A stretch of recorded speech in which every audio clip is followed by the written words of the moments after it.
Olá a todos, sejam bem-vindos a mais um estudo nos canais Brasil Pensa e Clamando no Deserto.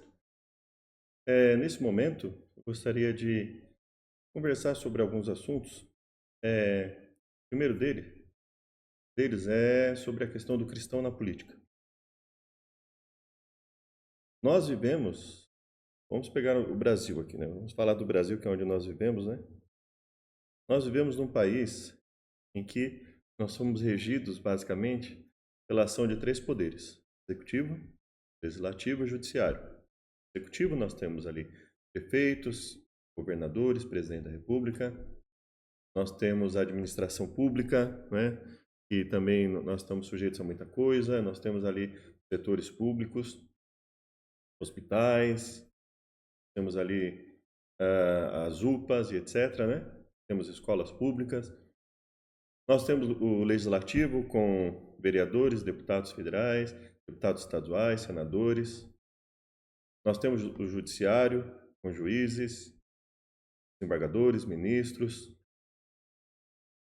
E as leis que nós temos no nosso país, a forma como nos casos concretos isso vai ser julgado, a forma como o país vai ser administrado, tudo isso depende de quem estiver lá. Então, em termos lógicos, não faz sentido um cristão dizer que ele não precisa. Ele vai só ficar orando para Deus e esperar que as coisas simplesmente aconteçam. Não existe na Bíblia. Se você olhar, em nenhum lugar na Bíblia existe isso. A injustiça vai acontecer com todo mundo. E quanto menos nós lutarmos para que as coisas sejam justas, sejam corretas, maior vai ser o prejuízo que nós vamos sofrer. Então nós precisamos sim de pessoas, nós precisamos buscar pessoas que tenham condições de ir lá e tentar mudar alguma coisa, e tentar validar alguma coisa, tentar ajudar, tentar fazer com que haja uma possibilidade legal, hajam possibilidades legais dos cristãos poderem exercer a sua fé sem serem perseguidos, tenham condições de educar seus filhos, sem precisar muitas vezes levar numa escola que está caótica. Então, nós vemos, por exemplo, a contradição, né? Ao mesmo tempo em que uma pessoa com mais de 18 anos agora ela pode voltar a fazer o Enem, isso validar, se eu não entendi errado, isso validar inclusive que ela tenha a conclusão do ensino médio, ao mesmo tempo em que universidades não autorizam uma pessoa que passou no vestibular, que muitas vezes é uma prova muito mais difícil que o Enem, a fazer um curso. Ela demonstrou proficiência. Essa própria prova que ela passou, esse próprio vestibular que ela passou na universidade, deveria ser utilizada de forma administrativa para validar que a pessoa tenha ali um histórico, um currículo, um histórico, um certificado de conclusão do ensino médio do Estado. Mas para ter isso, nós precisamos de pessoas que estejam lá e venham falar, olha, nós queremos ter a condição o direito de educar nossos filhos em casa, nós queremos ter o direito de repente, montarmos comunidades para educar nossos filhos e por aí afora. Agora, não faz sentido uma pessoa que muitas vezes não conhece absolutamente nada de como funcionam os poderes ou funções que existem no país, o que nós temos que estar sujeitos. Quando você anda de carro na rua, você está sujeito a leis. E de alguma forma essas leis elas vão passar, elas vão ali passar pelo executivo, pelo legislativo, pelo judiciário. E nós vivemos em função disso, né? Então não faz sentido que, ao mesmo tempo que você queira que as pessoas se tornem cristãs, que elas fiquem sujeitas única e exclusivamente à administração, à produção de leis, à análise de leis no caso concreto, nos poderes, sem que haja cristão ali. Sem que haja cristão ali conversando, expondo sua linha de pensamento. Simplesmente isso não faz sentido. E biblicamente também não. Não existe nenhuma proibição bíblica. Muitas vezes as igrejas que se opõem ao cristão na política, elas não estão baseadas na Bíblia. Se você pegar determinadas igrejas, ou vai ser porque alguém que ela crê ser inspirada, a pessoa tem uma interpretação muito particular de alguém que ela crê ser inspirado, mas não está na Bíblia o que ela está falando ali. Ou é um setor na igreja que fala tudo, que determina como se interpretar a Bíblia e vai falar alguma coisa nesse sentido, mas na Bíblia você não vai ter isso. Você vai ter pessoas na Bíblia tendo posições de liderança diante de pessoas altamente poderosas. Ah, mas ele era obrigado a estar ali, tá? José se opôs a fazer coisas que eram consideradas erradas. Daniel também se opôs a fazer coisas que eram consideradas erradas. Teve a ponto de foi lançado na cova dos leões por causa disso. Seus amigos foram lançados na fornalha por se recusarem a fazer coisas erradas. Porque eles aceitariam fazer a vida inteira algo que fosse terminantemente proibido por Deus.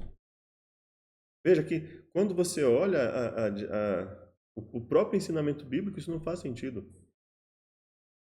Não há nenhuma proibição estritamente bíblica, mesmo que no Antigo Testamento você não tem nada disso. E se você for no chamado Antigo Testamento, nos livros de Gênesis a Malaquias, né? No Taná, se você for ali na chamada Berit Hadashah, Brit Hadashah, o chamado Novo Testamento, né? Mateus, Apocalipse, você também não vai ver nada disso. Inclusive você vai ter pessoas que continuaram sendo políticas, que aceitaram a Jesus ali, né?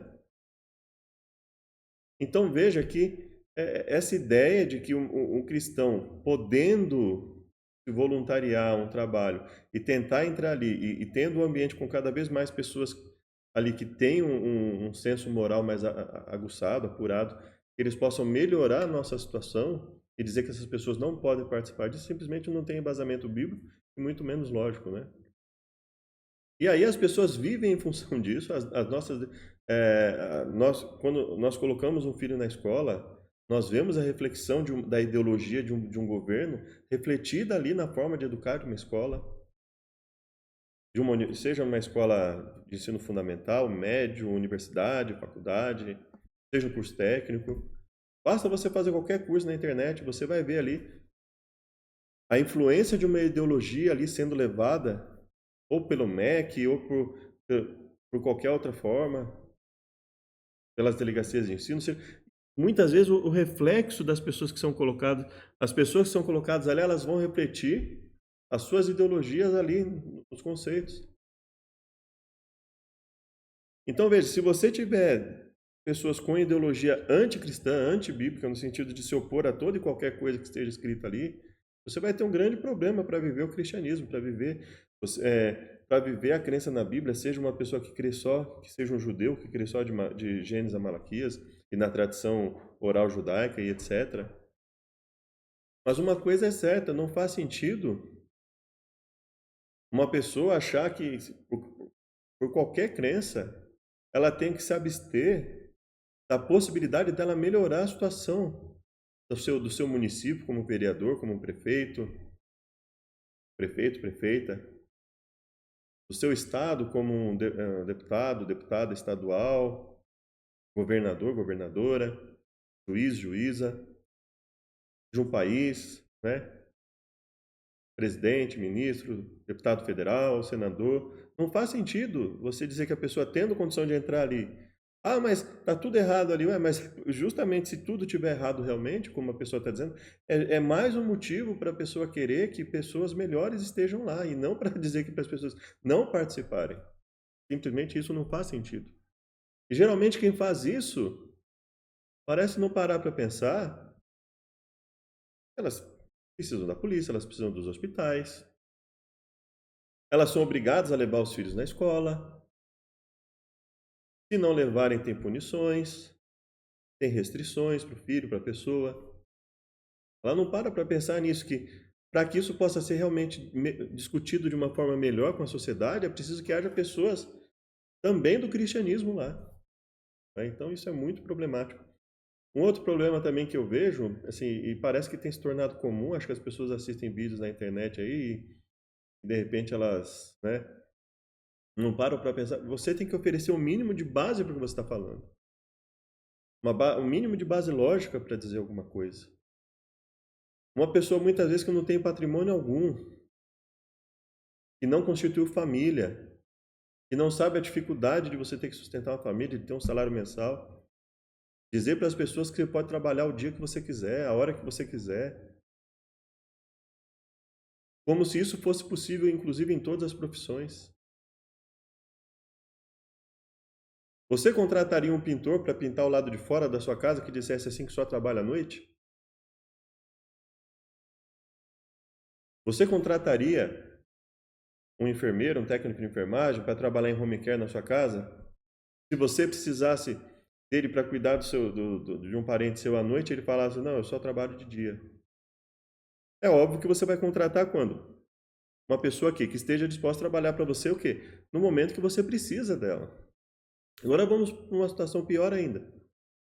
Imagine que os bombeiros resolvessem trabalhar só o dia que eles quisessem.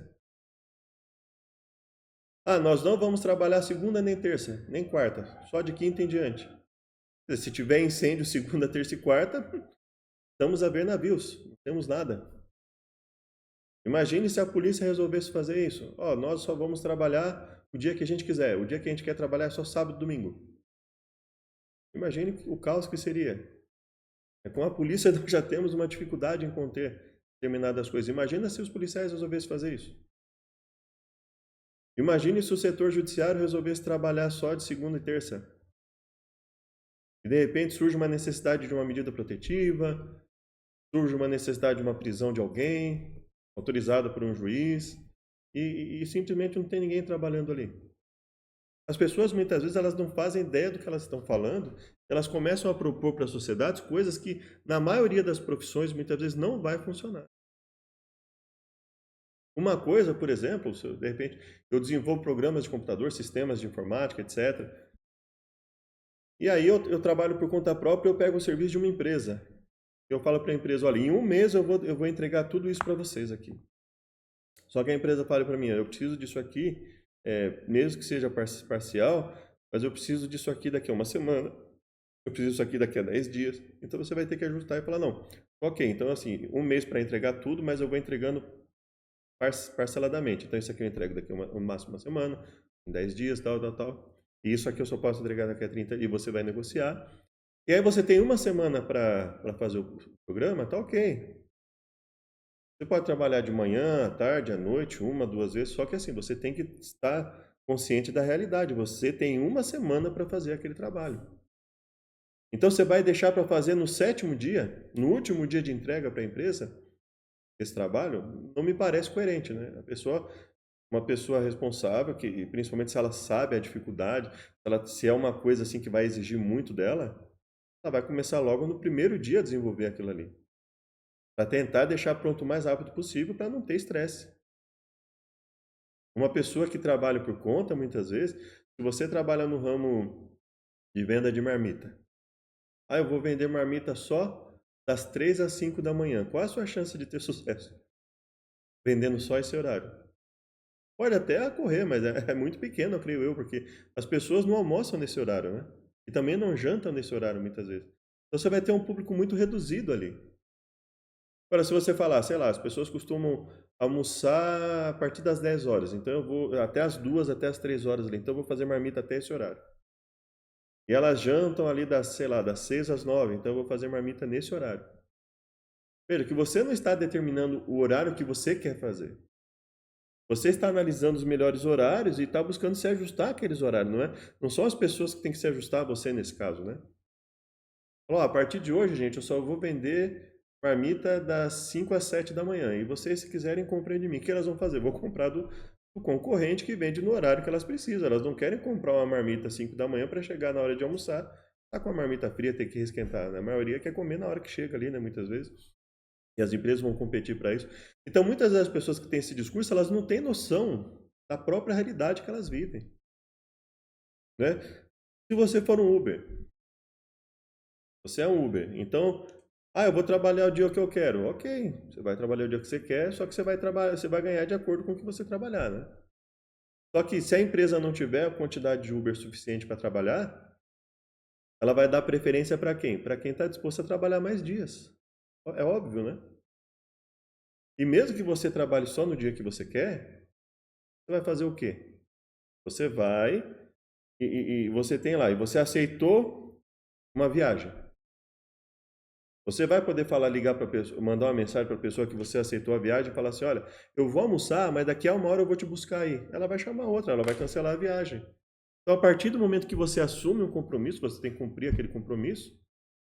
Então, ou seja, tem que existir um equilíbrio entre o que você quer fazer, a hora que você quer trabalhar, e quando realmente a pessoa precisa do seu serviço, do meu serviço.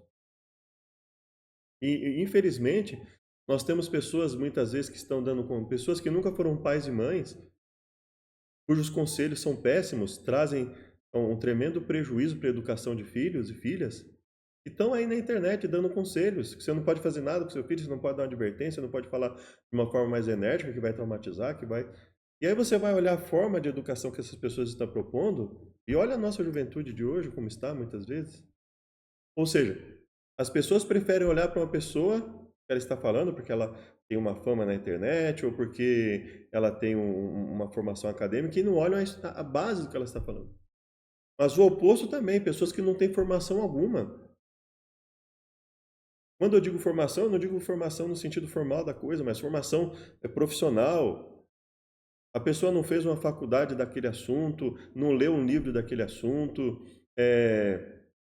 não aprendeu na prática nada, absolutamente nada, nenhuma profissão, e fala para as pessoas que elas podem fazer o que elas quiserem, do jeito que elas quiserem, uma fuga total da realidade. Isso tem sido um grande problema. E eu tenho visto muito isso acontecer, eu vejo na internet muitas vezes, não só nas igrejas, mas muitas vezes nas próprias igrejas, principalmente no mundo evangélico, etc. A pessoa vai lá na frente, ela fala qualquer coisa, fala o que dá na cabeça dela, e as pessoas acham que isso é manifestação do Espírito Santo, é manifestação de Deus. O Espírito Santo tem formas incompreensíveis, mas como assim? Incompreensível no sentido de falar um monte de coisa que não tem relação alguma com a realidade? É um grande problema que nós estamos vendo na nossa sociedade, né?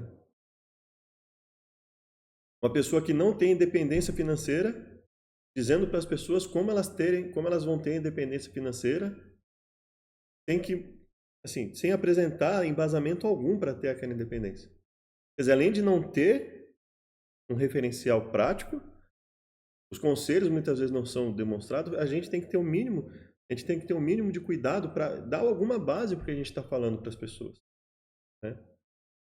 Eu não posso dizer para as pessoas assim, você acha que a polícia te protege? A polícia não te protege? Ninguém te protege? Baseado no quê?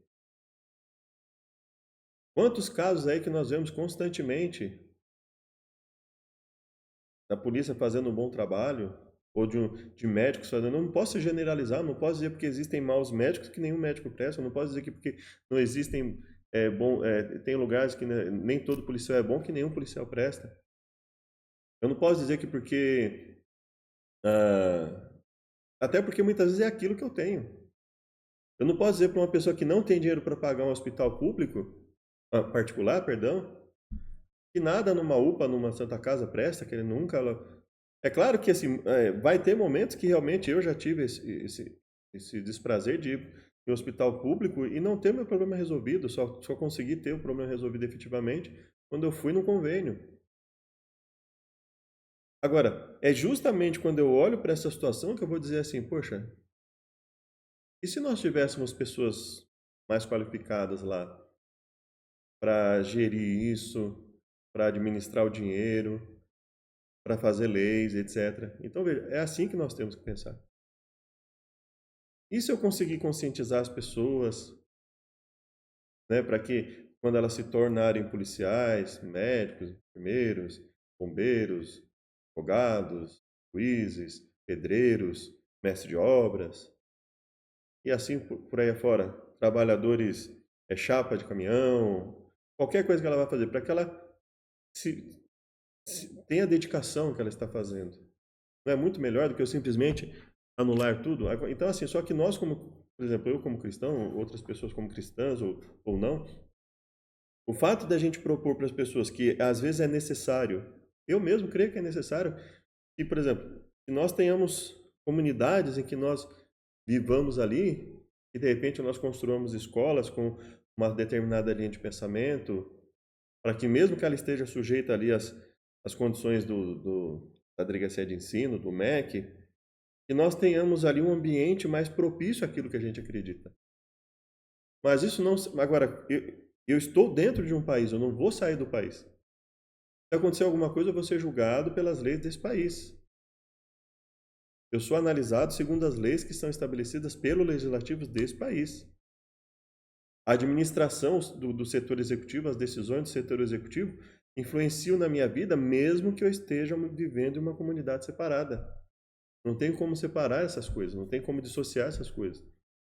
Então nós temos que ter cuidado, e eu tenho visto que isso tem aumentado, as pessoas pregando praticamente uma verdadeira anarquia para as pessoas dentro das igrejas, achando que estão fazendo um bom serviço, estão prestando um desserviço.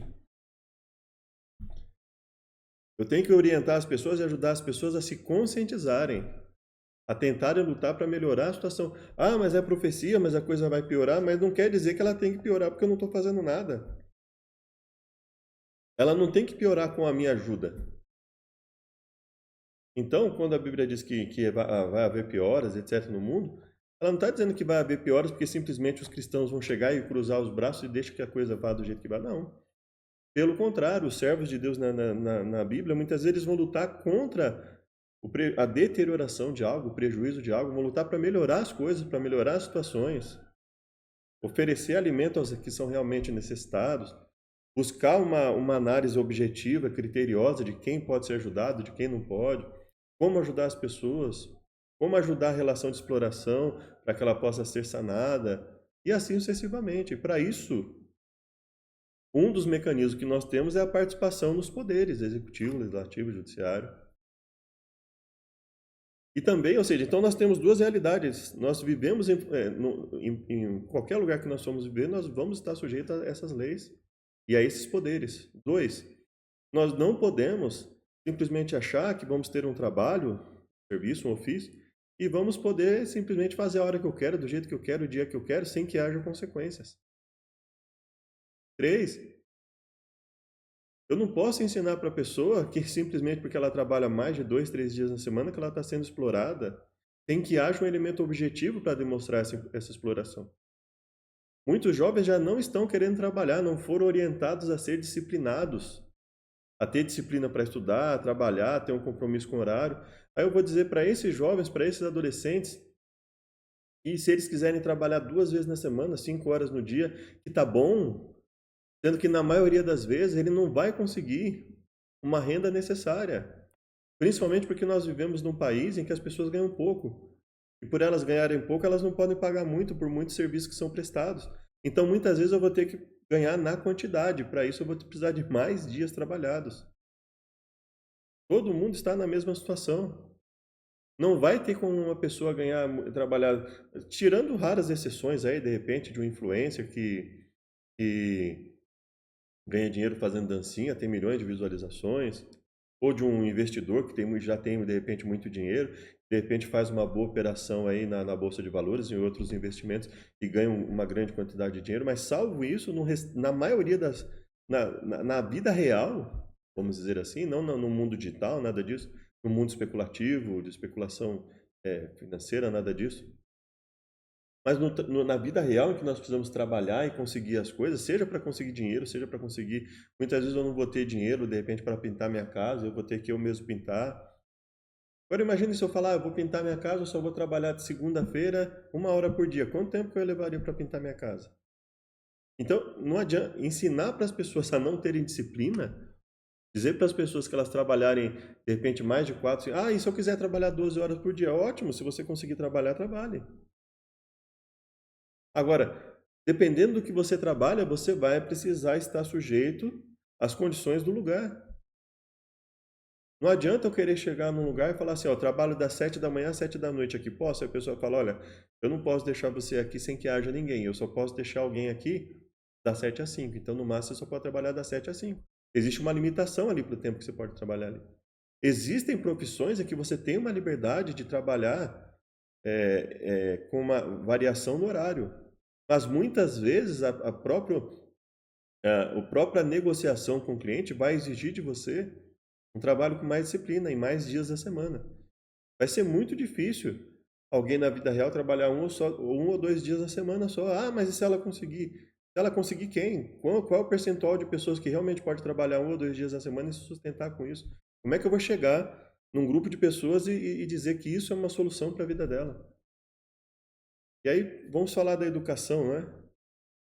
A educação ela tem diversos problemas, com certeza. Eu até apontei aqui a questão da contradição, né? De você conseguir ganhar a formação pela prova do Enem, uma pessoa fazer uma prova numa faculdade super difícil, passar, isso não poder ser usado para validar o conhecimento dela e dar um certificado para ela de conclusão de ensino médio, por exemplo. Ora, com certeza o problema na escola não está na disciplina da escola, não está no sinal que a escola emite quando vai começar a aula e quando vai terminar a aula. Ah, isso é para condicionar as pessoas, condicionar pessoas para quê? Para ter disciplina? Para quando ouvir o sinal da escola e entender que acabou uma aula, começou uma aula? Onde está o problema nisso? Ah, porque quais os estudos que realmente focaram nisso? Quais as pessoas que deixaram de ter disciplina?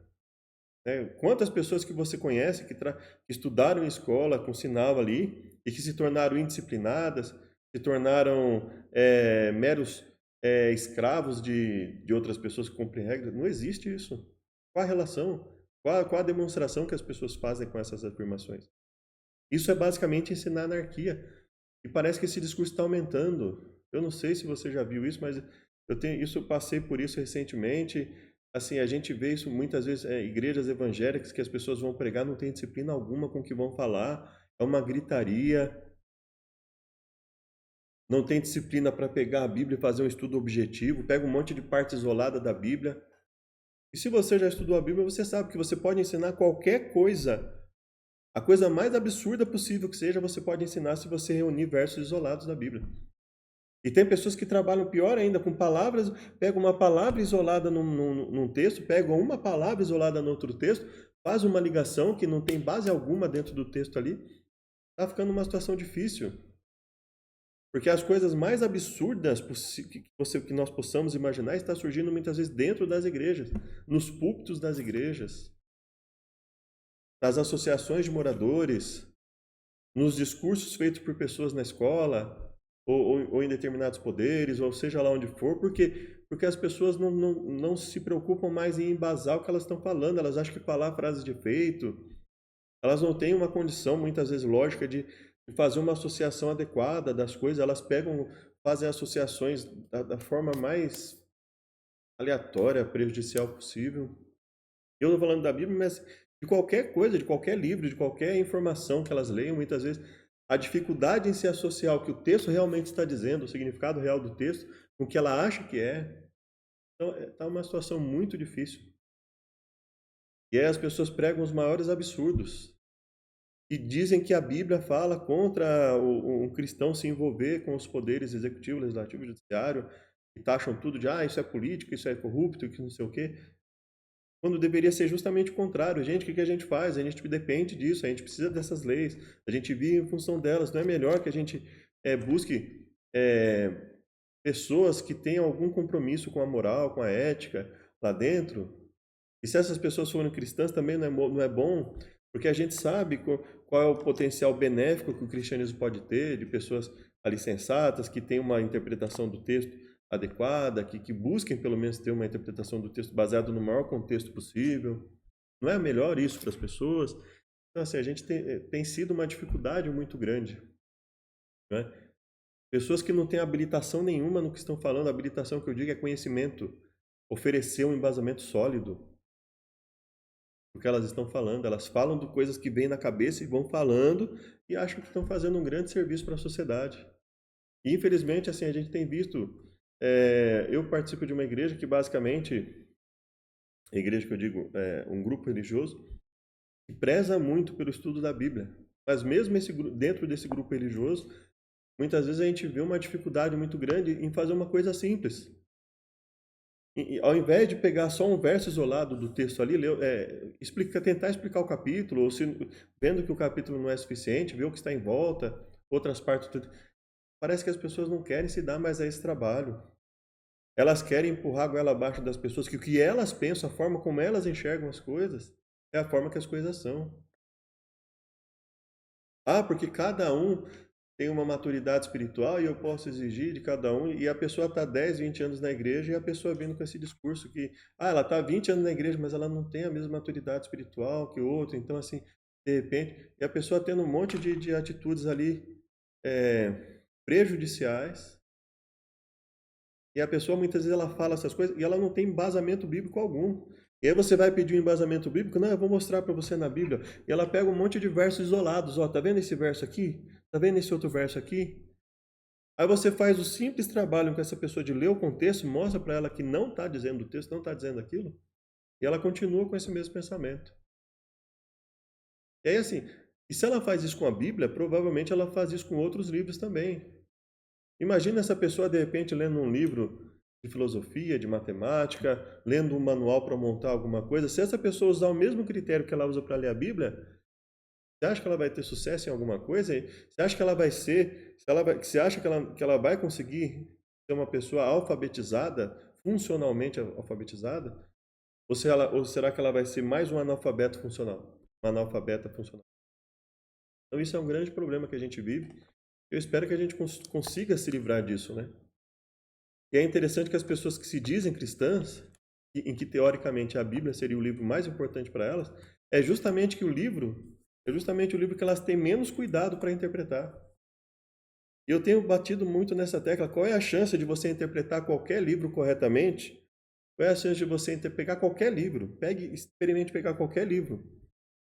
Pegue frases isoladas desse livro. Interprete essas frases isoladas. E depois leia o livro, leia o texto em que está inserida aquela frase e veja se bateu. A chance de bater é mínima, a chance de bater com o que realmente significa é mínima.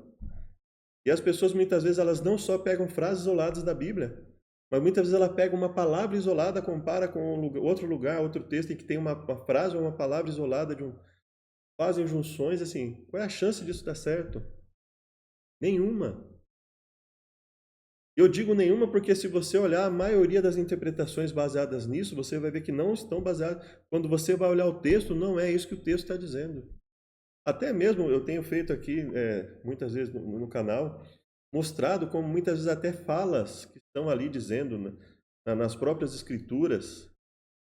E quando você vai ler de onde o autor tirou aquela frase, você vai ver que muitas vezes o texto, aquela frase dentro do texto em que ela está, ela não pode ser interpretada daquela forma, que o máximo que aquele mesmo autor bíblico fez, ele fez uma aplicação do texto. Ele usou um aspecto mais genérico daquela frase, mas que não está ali, que se você for pegar o texto em que ela está inserida, ela não tem aquele significado. A gente mostra isso. Mas, infelizmente, existe uma diferença muito grande entre as pessoas dizerem que querem a verdade e elas realmente quererem a verdade. Não estou dizendo que eu tenho a verdade.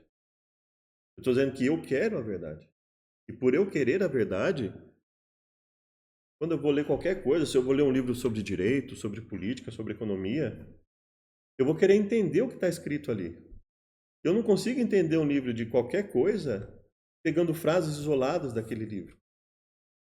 Depois que eu ler o texto, eu posso até pegar e fazer resumos daquilo, mas com muita cautela, para ter alguma garantia de que o resumo realmente reflita aquilo que realmente está escrito. E para isso eu tenho que ter um cuidado de resumir, tendo em mente o contexto, tendo em mente o texto como um todo que está ali. Então, quando você vai, a não ser que você vai memorizar alguma coisa para uma escola, para participar de um debate que você já tem a noção do todo, e você vai fazer um resumo, o melhor muitas vezes é você usar o todo que está ali. A não ser quando tenha, de repente, você vai pegar um livro aí que tem muita informação repetida, tem muita informação ali que de repente você consegue condensar, que é diferente.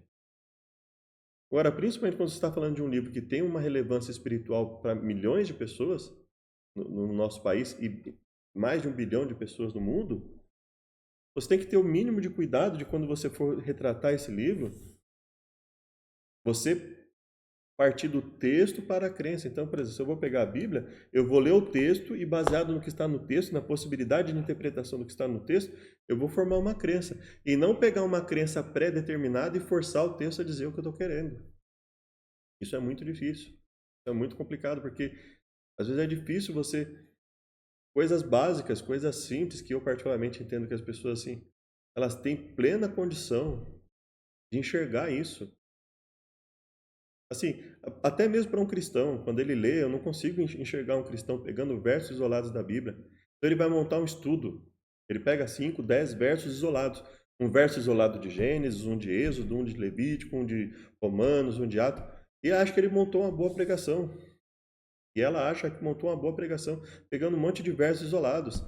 E aí ela fala um verso isolado e todo o restante que ela vai falar é da cabeça dela, da cabeça da pessoa. Ela tem uma crença pré-determinada e ela está usando simplesmente aquele verso isolado como uma desculpa, como uma justificativa para ela implementar na mente das pessoas o que ela pensa, como ela enxerga as coisas, que muitas vezes quando você vai olhar o texto, não é isso que o texto está dizendo.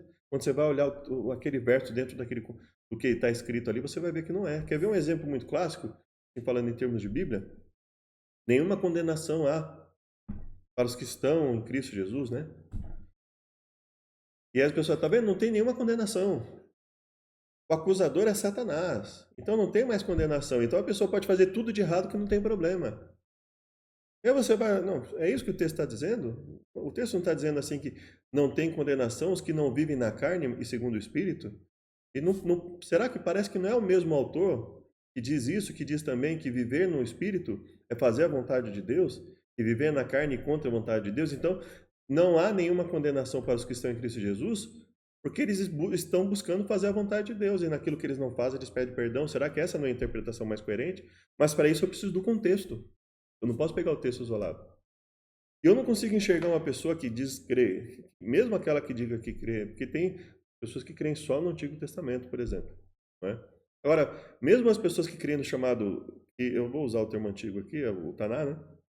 Mas mesmo as pessoas que dizem crer no Novo Testamento, eu não consigo enxergar como a pessoa acredite na validade da tentação de Jesus, que aquela história realmente aconteceu, que o diabo chegou a tentar Jesus, e uma das estratégias dele foi pegar um verso isolado, dar uma interpretação absurda, e Jesus corrige aquela interpretação, em que ele fala, se joga daqui, porque está dizendo lá no texto, aos seus anjos dará ordem a seu respeito para que te guardem. E Jesus corrige a interpretação dele, dizendo, não, também está escrito, não tentará o Senhor teu Deus. Então, eu tenho que entender os dois textos. Não é porque Deus me protege que eu vou tentar ele. Esse texto não está me dando validade para tentar Deus. E como é que você vai saber? Agora, Jesus falou isso por quê?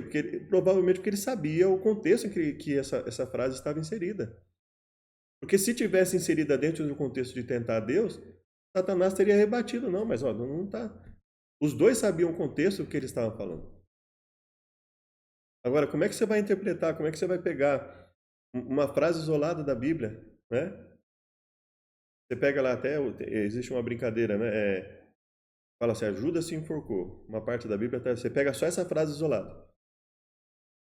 Aí você pega uma outra frase isolada, vai e faça o mesmo. E é óbvio que isso é uma brincadeira, né? Pelo amor de Deus. Mas assim, que a intenção da pessoa não é que oriente a pessoa a fazer, mas ela está dizendo o perigo de fazer isso. Agora, você consegue imaginar quantas passagens na Bíblia que se você pegar um verso isolado, pegue qualquer parte da Bíblia. Faça esse teste na sua casa, pega um verso da Bíblia, isolado do seu contexto, e especule sobre o significado dele. E depois pegue o texto em que ele está inserido e veja que a chance de você ter identificado exatamente o que o autor estava dizendo é muito pequena. A chance de você ter cometido erro é muito grande. Então a chance da maioria das pregações com versos isolados estarem erradas é muito grande. Vai ser raro alguém que consiga acertar fazendo isso. Mas assim, por mais que existe, parece que uma certa arrogância, uma certa... Assim, as pessoas têm o desejo de fazer isso, elas não querem mudar. Por mais que elas vejam o prejuízo disso, né? E às vezes isso é cansativo, sinceramente.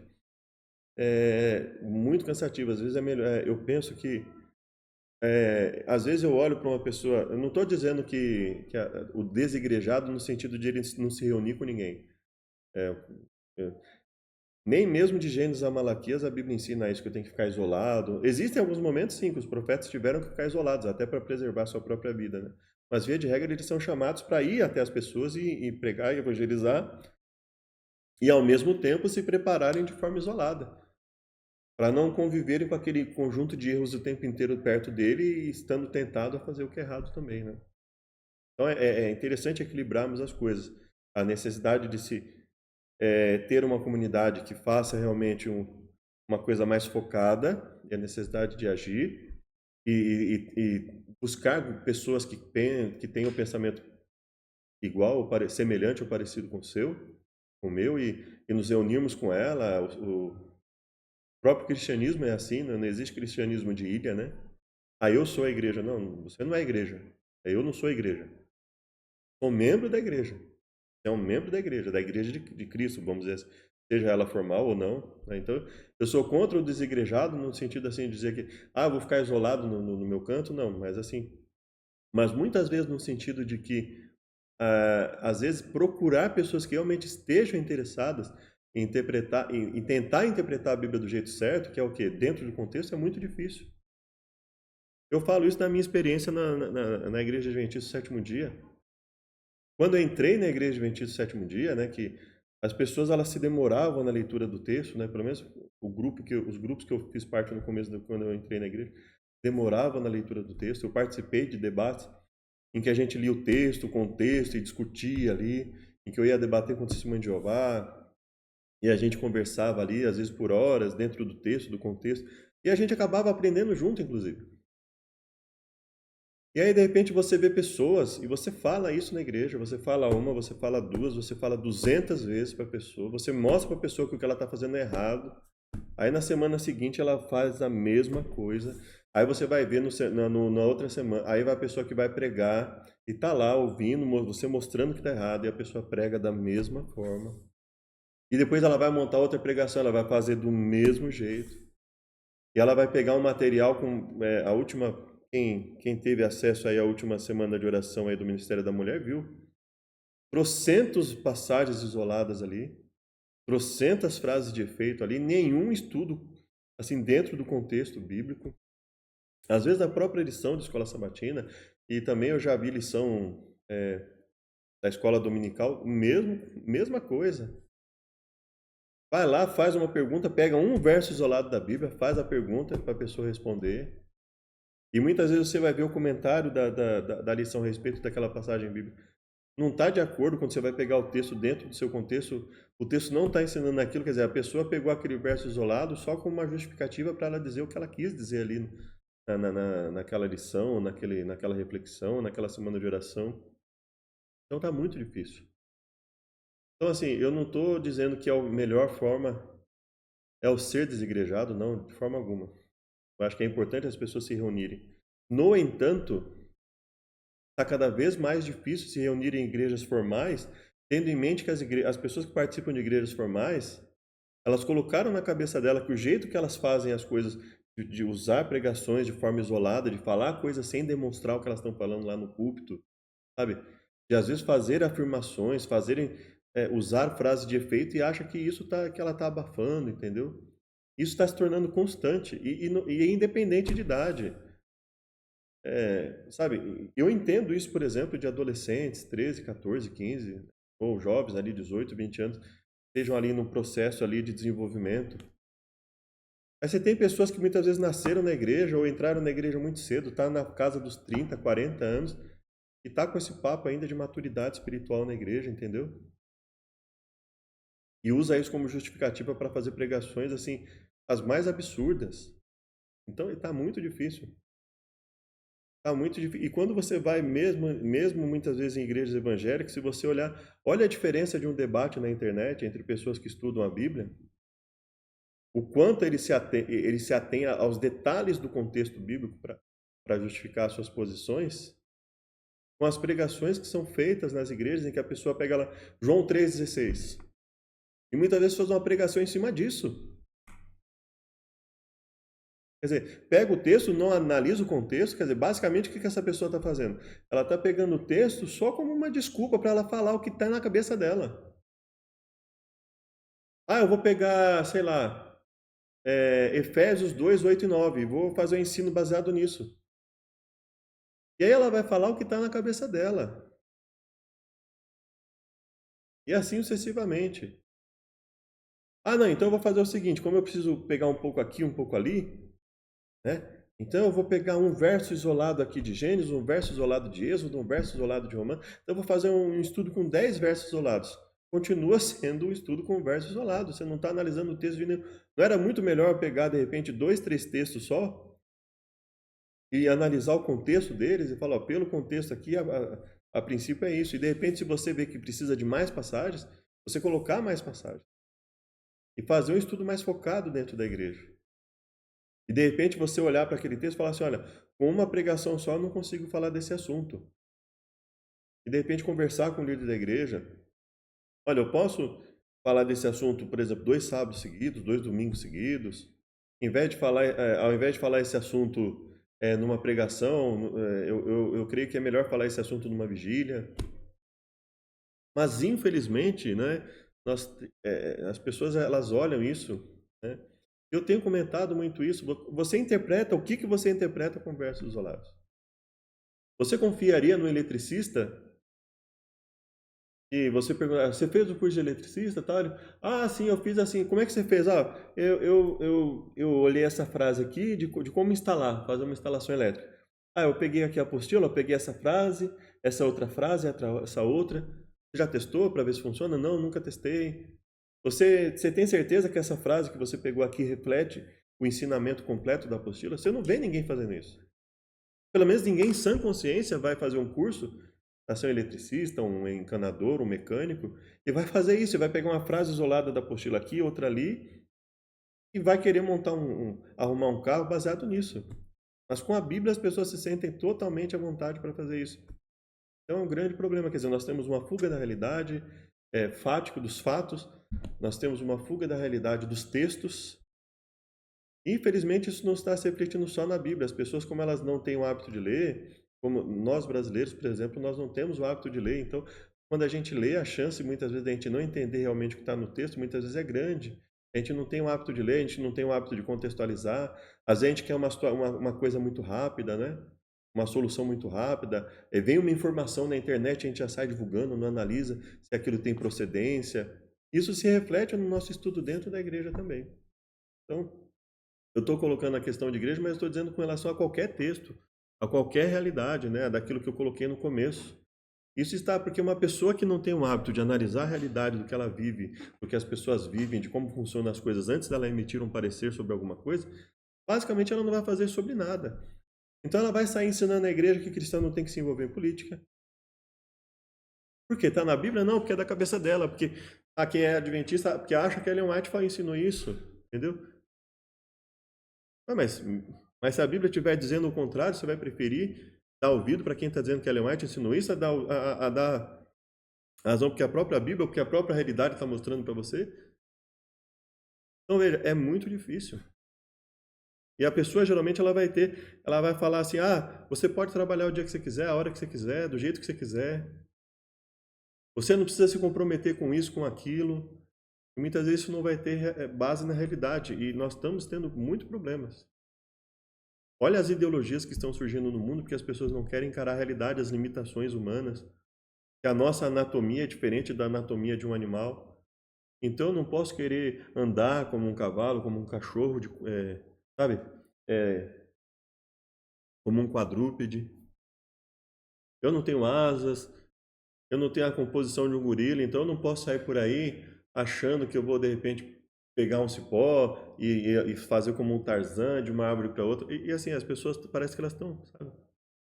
Estão fugindo da realidade e muitas vezes, infelizmente, isso está vindo dentro das próprias igrejas. As ideologias que são propagadas ali, as pessoas acharem que estão tendo a manifestação do Espírito. E aí na manifestação do Espírito ela pode rodar, ela pode cair no chão, ela pode enrolar a língua. E porque elas acham que Paulo teria falado alguma coisa sobre um dom de línguas com a língua dos anjos. Então a pessoa fala dom de línguas, a outra interpreta. Qual é a base para se entender aquilo como sinal de Deus? Nenhuma. Diferente de um milagre. A pessoa faz um milagre e não tem como você contestar, né? Então você tá, então, que nem nos tempos bíblicos, né? A pessoa estava ali, Moisés, coloca a mão dentro da roupa. Ele colocava, com lepra. Coloca de novo. Opa, curou. Joga o cajado no chão, virou uma cobra, ele está vendo ali, depois pega de novo, virou um cajado de novo. Isso não tem como contestar. Agora, uma pessoa falando língua dos anjos, como é que você sabe que é a língua dos anjos? Se a outra traduzindo, como é que você sabe que ela está realmente traduzindo? Que sinal é esse? Para que serve isso? Para absolutamente nada. Aí você pega ela mesmo, e eu estou falando da própria coerência interna do chamado Novo Testamento. E aí você pega lá, como é que foi o dom de línguas manifestado na igreja lá primitiva, com os apóstolos, etc. Uma língua, cada um entendia na sua própria língua materna, não precisava nem de intérprete. Cada um entendia as pessoas falar entendia o que estava sendo falado na sua própria língua materna. As pessoas estavam falando na língua da... Eles falam, como é que pessoas iletradas conseguem falar na nossa língua? Sem ter acesso ao ensino, sem ter acesso a condições para aprender a nossa língua. E a gente está ouvindo eles falarem na nossa língua materna.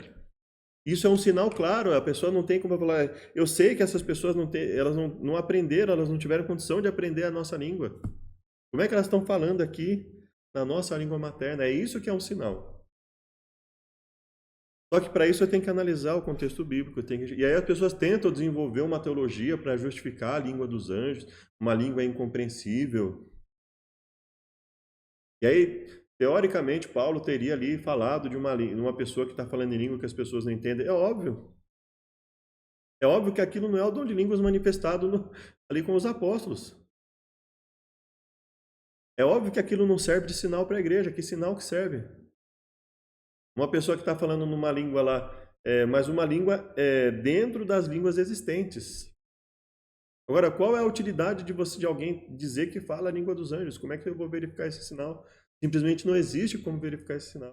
Então, são esse tipo de coisa que existem no mundo, muitas vezes cristão, que acaba colocando em descrédito. Por isso que as pessoas muitas vezes olham para as pessoas que creem na Bíblia como pessoas que não têm compromisso algum com nenhum tipo de lógica, nenhum tipo de razoabilidade. Porque as pessoas saem falando o que dá na cabeça delas, não analisam a Bíblia, não analisam os textos, pregam versos isolados, não analisam a realidade em que elas vivem, não analisam a consequência das coisas que elas falam na igreja, de que se elas falarem para uma pessoa que essa pessoa, ela pode, principalmente numa igreja que ela está falando com adolescentes ali, com jovens, ela já está falando com um grupo que já é difícil a gente conseguir fazer, trabalhar, geração Z aí, nós estamos vendo a dificuldade que está tendo dessas pessoas trabalharem, terem uma renda. Vai ser difícil essas pessoas conseguirem constituir família, que elas não têm maturidade para isso. E aí você chega numa igreja sem embasamento algum. A questão é, tem embasamento algum, você sai falando que nada presta, que nenhuma instituição serve, que ninguém deve se tentar mudar nada do que existe. Você tem que trabalhar o dia que você quiser, a hora que você quiser, que se você trabalha para alguém, você é escravo, se você trabalha para alguém, você não tem liberdade. É muito difícil isso. Sabe, a pessoa não tem base alguma. E aí nós estamos tendo pregadores, cada vez mais a gente vê pregadores que vão na frente da igreja, ao invés de falar da Bíblia, eles começam a falar de si mesmo e falam muitas vezes a mesma história trocentas vezes, o que aconteceu na vida dele, o que ele fez, o que deixou de fazer, e a Bíblia não prega, porque não se prepara. E aí chega muitas vezes na frente da igreja, eu não tive tempo para estudar, a pessoa teve uma semana, 2 semanas, um mês para estudar, chega na frente da igreja e fala que não teve tempo para estudar. E aí, quando vai fazer uma pregação que teoricamente está dentro da Bíblia, pega trocentos versos isolados, frases isoladas de um livro, de repente de psicologia, de filosofia, e trabalham assim, e no mundo do direito também, infelizmente, eu vi na faculdade era assim. Eu tentava apresentar uma coisa mais contextualizada, não, seu texto está muito poluído, tem muita informação. Pega só uma frase, como é que eu vou explicar para a pessoa conceitos complexos baseados em uma frase de um livro? Quer dizer, eu não estou explicando o conceito, eu estou simplesmente dizendo para ela, acredita porque tal pessoa falou assim. Então, isso é muito difícil. E mesmo nos debates que eu participei, em que teoricamente as pessoas queriam ali falar sobre ciência e tal, muitas vezes a gente vê que aquilo muitas vezes é limitado. A pessoa ficar citando uma frase de um autor aqui, a frase de outro autor ali, o que será que o autor falou de verdade? Sendo que, na verdade, quando a gente vai falar de aspecto científico, qual é a base que ele tem para falar o que ele está falando? É diferente quando você está discutindo, assim, especificamente o que essa ideia representa, o que esse autor está falando, é uma coisa distinta. O que realmente a Bíblia fala sobre um assunto. Quando a gente vai falar sobre a Bíblia, isso realmente acontece. Eu quero saber o que realmente a Bíblia está falando sobre um assunto. E quando eu vou falar sobre qualquer assunto, eu tenho que buscar o contexto. Qual é a situação política real de um país? Qual é a situação econômica real de um país? Eu tenho que ter acesso ao maior número de dados possível para eu fazer uma boa análise daquilo. Eu não posso simplesmente falar assim, como eu já, muitas vezes, algumas pessoas chegaram a mim e falar assim, na época do presidente tal, as pessoas contratavam mais o meu serviço. Mas você está baseando nisso? Você está analisando toda a composição de um país? Toda a situação econômica de um país? Pode ter sido uma série de fatores que você era mais novo, você se comprometia mais com o trabalho e deixou de se comprometer no futuro, a qualidade do seu serviço caiu, você mudou de lugar, o grupo de pessoas outras pessoas passaram a fazer o seu serviço melhor que você, uma série de fatores. Então, assim, infelizmente, nós estamos vivendo num momento em que a gente vê, você falar que a grama é verde, você falar que a água molha, para você falar o óbvio para as pessoas está sendo difícil, que as pessoas não querem viver, elas não querem olhar para a coisa e ter a humildade de chegar e falar assim, não, realmente, eu estou vendo que isso aqui é como você chegar para um pedreiro, uma pessoa que interpreta a Bíblia com versos isolados, você mostra para ela que está errado. É como um pedreiro que faz uma parede torta, você fala, ficou torta. Se você usar prumo, se você usar régua, se você fizer, vai ficar. Aí daqui a pouco ele vai fazer a parede torta de novo. Você mostra. Mas cada um tem uma maturidade de pedreiro diferente, entendeu? Cada um tem uma maturidade de construção diferente. Tá muito difícil. Muito difícil. Então, assim, eu não vou dizer que eu concordo necessariamente com ser um desigrejado. Assim, eu entendo quando as pessoas realmente elas passam a querer procurar pessoas que têm um mínimo de compromisso com a realidade que elas vivem. E não estou dizendo só em questão de igreja, não. E muitas vezes pessoas que realmente elas procuram pessoas na sociedade que têm um mínimo de compromisso com a realidade do mundo, de falar uma coisa e buscar um mínimo de embasamento porque ela está falando, de mostrar com o mínimo de embasamento que ela está querendo fazer com que as pessoas... Por quê? Porque vídeos de 1 minuto, 2 minutos viraram febre, viraram referência para as pessoas. Cantores que não entendem nada de nada falando a respeito das coisas na internet aí, porque o cara é cantor, porque o cara é jogador de futebol, o homem ou a mulher, é ator, é atriz. As pessoas, nossa, né, falam uma frase de efeito, né? Nossa, isso está uma situação terrível. E fala qualquer coisa lá, porque as pessoas não têm mais paciência, né? Então está difícil. Eu espero que nós consigamos aí alguma solução, mas isso não existe solução fácil. Ou a gente realmente volta a querer se aprofundar nas coisas, a gente vai ficar à mercê aí dos discursos das pessoas nas mídias, nas redes sociais, nas fontes oficiais de informação e por aí fora, né? Até o próximo estudo.